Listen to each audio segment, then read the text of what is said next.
நேயர்களே, முதல் தினம் நம்ம பகல் காட்சி பார்த்தோம். இப்போ இருள் காட்சி, அதாவது இரவில் லைட், லேசர் லைட் எல்லாம் போடுறது எப்படி இருக்குன்னு பார்க்கலாம் வாங்க. ஓகே,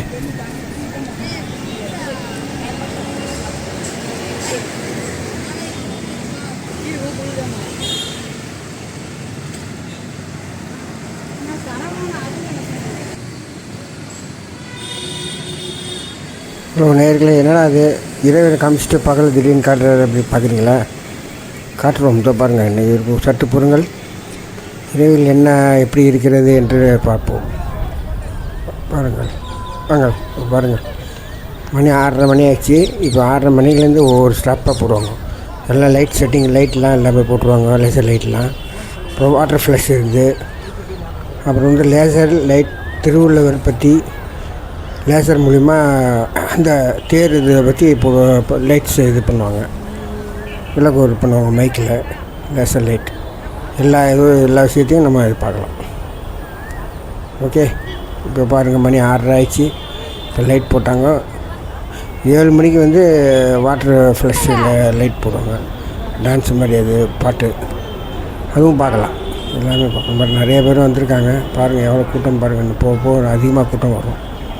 கூட்டம் வந்துனே இருக்கும். வாங்க பார்க்கலாம். சரி, இப்போ நம்ம போய் லைட் போட்ட பிற்பாடு நம்ம போய் உள்ளே போய் எப்படி இருக்குன்னு பார்க்கலாம்.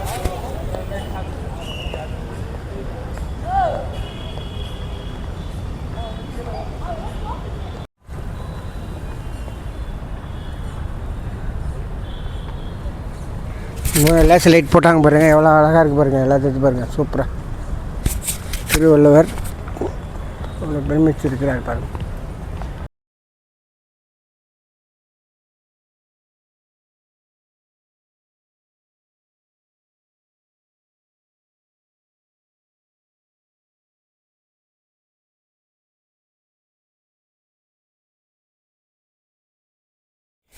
நான் 6:30 மணி ஆனால் இங்கே மேலே இருக்க விட மாட்டாங்க, எல்லாம் கிட்டக்க வர விட மாட்டாங்க. எல்லாம் கீழே போக சொல்லிவிடுவாங்க, அவ்வளோதான். இப்போ எல்லாருமே கீழே போயிடணும். இப்போ கொஞ்ச நேரத்தில் ஒரு 5 நிமிஷம் டைமு, அதுக்குள்ளே எல்லோரும் போயிடுவாங்க. லைட் போட்டதும் மேலே யாரும் அலோவ் பண்ண மாட்டாங்க.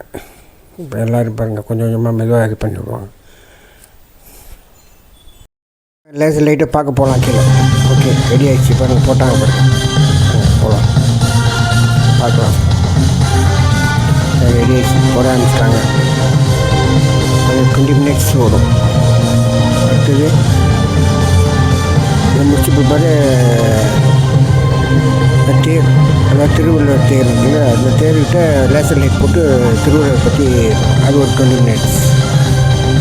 ஓகே, வாங்க பார்க்கலாம்.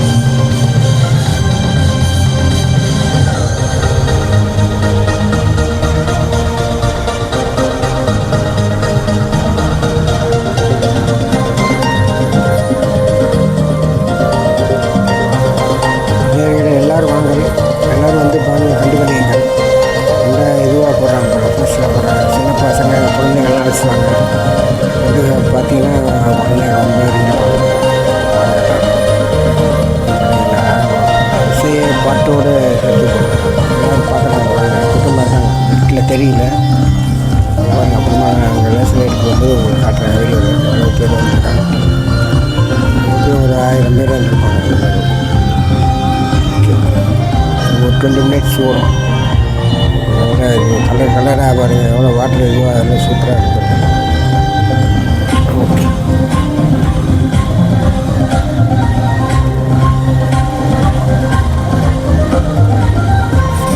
எல்லோரும் வாங்க, எல்லோரும் வந்து பாருங்கள் எப்படிங்க பாருங்கள். லைட்டில் நல்லா ஜோராக எழுதி பாருங்கள். வாங்க எல்லோரும், அனைவரும் குடும்பத்தில் எல்லா குடும்பம் எல்லோரும் வாங்க, வந்து பாருங்கள். சூப்பராக இருக்குது. குடும்பத்தில் எல்லா குழந்தைகள் எல்லாம் எல்லோரும் அழைச்சிட்டு வாங்க, வந்து பாருங்கள். நைட்டில் எப்படி இருக்கு பாருங்கள், அருமையாக இருப்பாங்க. 20 மினிட்ஸ் நடக்கும், 20 நிமிடம் நடக்கும். மியூசிக் அண்ட் பாட்டு எல்லாமே நடக்கும். நிறைய பேர் இருக்கிறாங்க, வீட்டில் தெரியல. இது முடிஞ்சது லைட் போட்டுருவாங்க, சாதா லைட்டு.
ஜங்ஷன் தான்.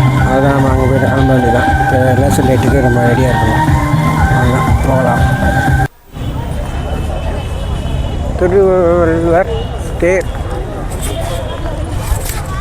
Light show ஆரம்பிக்கப்படுறாங்க. லேசர் லைட் எல்லோரும் காணப்போகிறார்கள். எல்லோரும் போகிறாங்க. நான் போய் பார்க்கலாம்.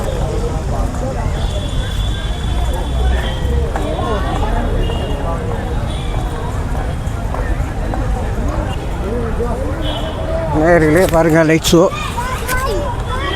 சும்மா ஏதோ லேசர் லைட் போட போகிறாங்க. தேர் திருவள்ளுவர் தேர். வாங்க பார்க்கலாம். எல்லோரும் பாருங்கள். எல்லோரும் போகிறாங்க பாருங்கள் பார்க்குறதுக்கு. எல்லாம் ஜனங்கள்லாம் போயிட்டு இருக்கிறாங்க. ரொம்ப நேர்களே பாருங்கள் மக்கள் எவ்வளோ கூட்டமாக இருக்காங்க பாருங்கள்.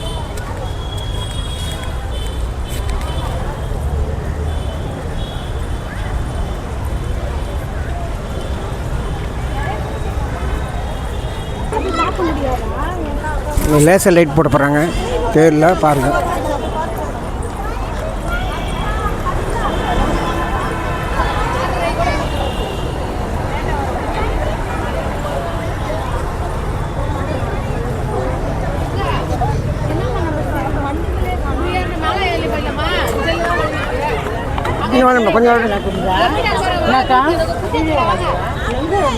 கொஞ்சம்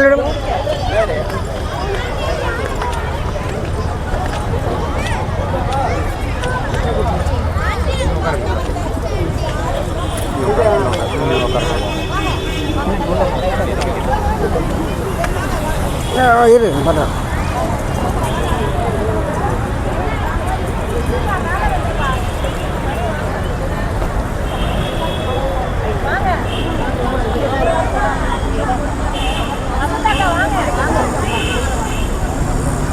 திருவள்ளுவர் பற்றிய சின்ன விளக்க உரை ஸ்டாலின் அவர்கள் இது கருணாநிதி அவர்கள் தொடங்கி வைக்கப்பட்ட இந்த பற்றி இது அவரை பற்றி எல்லாம் எப்படி உருவாக்கினாங்க கொண்டாங்கன்னு நல்லா சொல்லுவாங்க.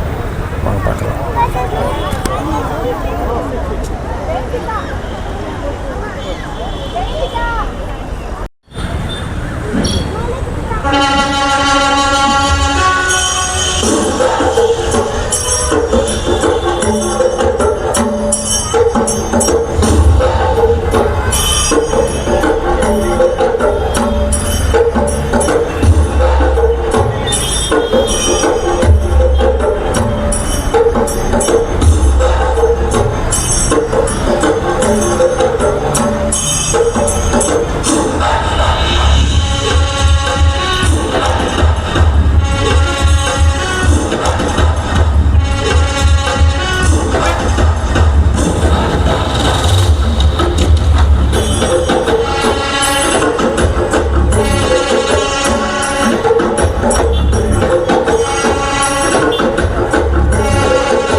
காண முடிகிறது.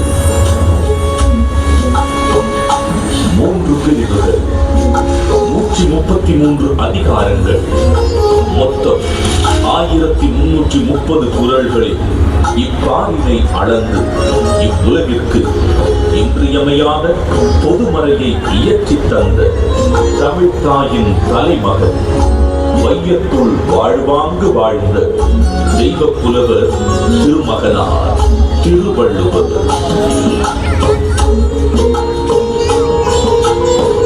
ஐயன் வள்ளுவனின் பிறந்த வருடம் தமிழக அரசால் கிமு 31 என்று வழங்கப்படுகின்றது.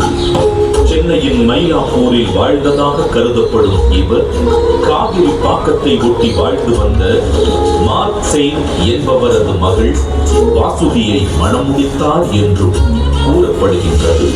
தன்னை பற்றிய குறிப்புகள் மிக குறைவாகவே கிடைக்கப் பெற்றுள்ள போதிலும் தன் சொற்களால் தமிழ் கடத்தில் சாதி மத வேதங்களை களைந்து மனிதத்தை உயர்த்தி பிடித்தவர் வள்ளுவர் திருமகனார்.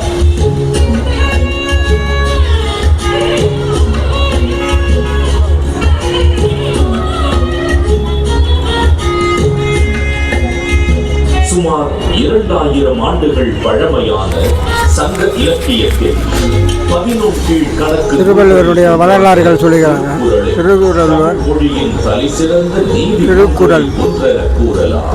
தமிழை, தாய்மொழி தமிழை எப்படியெல்லாம் வர்ணிக்கிறாங்க என்று அகர முதல் எழுத்தெல்லாம் ஆதி பகவான் முதற்று உலகு என்ற சொல்லுக்கு நல்ல ஆழமான கருத்துக்களை வெளிப்படுத்தும் நூலாக மிகச்சிறிய வார்த்தைகளில் மிகப்பெரிய தத்துவங்களை அடக்கியுள்ள நூலாக இருக்கும் திருக்குறள் இன்றும் அது வகுத்தளிக்கும் நெறிமுறைகளுக்காகவும் அது வழங்கக்கூடிய பகுத்தறிவிற்காகவும் தமிழர்கள் மட்டுமல்லாது பல்வேறு மக்களாலும் விரும்பி போற்றப்படுகிறது.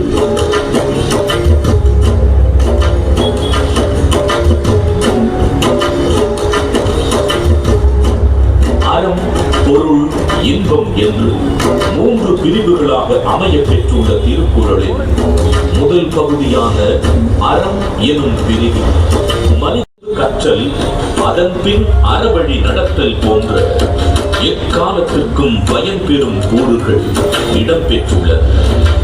3ஆம் பிரிவான இன்பத்து பாலில் இல்வாழ்க்கைக்கு தேவையான அகக்கூறுகள் இடம்பெற்றுள்ளன. உதாரணத்திற்கு உடம்பொடு உயிரிடை எண்ணமற்றன, மடந்தையொடு எம்மிடை நட்பு எனும் குறள் உடலும் உயிரும் பிரியாமல் ஒன்றாக இருப்பது போல இல்லற வாழ்க்கையில் இருப்போர் ஒன்றாக இருத்தல் வேண்டும் என்ற பொருளுடன் காதலின் சிறப்பையும் இல்வாழ்வின் மேன்மையையும் உணர்த்துகிறது. ஏறத்தாழ 60க்கும் மேலான உலகின் பல்வேறு மொழிகளுக்கு மொழிபெயர்க்கப்பட்ட திருக்குறள் உலகெங்கும் அதிக அளவில் மொழிபெயர்க்கப்பட்ட சமயம் சாரா நூல்களில் ஒன்றாக திகழ்கிறது. திருக்குறளின் இலக்கிய வடிவமும் பொருளடக்கமும் அதன் செம்மொழி தன்மையை வெளிப்படுத்துவதுடன் உலக இலக்கியத்தின் ஒரு மாபெரும் ஆவணமாகவும் விளங்கி தமிழின் தொன்மையையும் தமிழர்களின் பெருமையையும் இப்புவியெல்லாம் கொண்டு சேர்த்துள்ளது. வள்ளுவருக்கும் அவருடைய குறளுக்கும் பெருமை சேர்க்கும் வண்ணம் அன்றைய தமிழகத்தின் முதலமைச்சராக இருந்த முத்தமிழறிஞர் டாக்டர் கலைஞர் மு. கருணாநிதி அவர்கள் திருக்குறளுக்கு உரை எழுதியது மட்டுமல்லாமல் பேருந்துகளில் திருக்குறள், பள்ளிப்பாடங்களில் திருக்குறள், திருக்குறள் கவியரங்கம், திருக்குறள் ஆய்வு என எளிய மனிதருக்கும் வள்ளுவரை கொண்டு சேர்த்தார். அவரது புகழை நிலைநாட்டும் விதமாக 1975 தொடங்கி பல இன்னல்களுக்கு பின்னர் 2000ஆம் ஆண்டு குமரி முனையில் 133 அடி உயரமுள்ள திருவள்ளுவர் கற்சிலையை திறந்து வைத்தார். இதைத் தொடர்ந்து குமரியில் உள்ள திருவள்ளுவர் சிலையின் வெள்ளி விழாவை முன்னிட்டு விவேகானந்தர் பாறை, வள்ளுவர் சிலை இவ்விரண்டையும் இணைக்கும் விதம் சுமார் 250 அடி நீளமுள்ள கண்ணாடி பாலம் தமிழக முதல்வர் மு. க. ஸ்டாலின் அவர்களால் திறக்கப்பட்டது. இந்தியாவின் முதல் கடல் மேல் கட்டப்பட்ட கண்ணாடி பாலம் இது என்பது வள்ளுவருக்கு மற்றொரு மணிமுடி. திருக்குறளை கொண்டாடும் பல முன்னெடுப்புகளில் முக்கியமான ஒன்று திருவள்ளுவரின் முக்கியமான நினைவு சின்னங்களில் ஒன்றான சென்னை நுங்கம்பாக்கத்தில் முத்தமிழறிஞர் டாக்டர் கலைஞர் மு. கருணாநிதி அவர்களது நேரடி கண்காணிப்பில் 5 ஏக்கர் பரப்பளவில் தோரணவாயில், அரங்க மண்டபம், கருங்கல் தேர், தேர் கோபுரம் என மிக விமர்சையான பெரிய கட்டிடக் கலைகளின் அடிப்படையில் அமைக்கப்பட்டுள்ள வள்ளுவர் கூட்டம் வள்ளுவருக்கு புகழ் சேர்க்கும் இடமாகவும் தமிழ் மொழி சார்ந்த பல பண்பாட்டு நிகழ்வுகள் நடைபெறும் இடமாகவும் திகழ்கிறது. ஒரு குறிப்பிட்ட காலத்திற்கோ அல்லது ஒரு குறிப்பிட்ட இனத்திற்கோ என்றில்லாமல் யாதும் ஊரே என எல்லா நாட்டவருக்கும் ஆகச் சிறந்த அறநூலாக விளங்கும் சமத்துவ நூலா திருக்குறள் கரைகள் தாண்டி கண்டங்கள் கடந்து மனிதர்களின் இருள் சூழ்ந்த இடங்களில் ஒளி வீசி அறவழியை காட்டுகிறது. தமிழர்களின் பெருமையை பாரினில் உயர்த்தி பிடித்திருக்கும் திருக்குறள் வள்ளுவர் நம் தமிழ் அன்னைக்கு சூட்டியிருக்கும் மாட்சிக்குரிய மணிமகுடம்.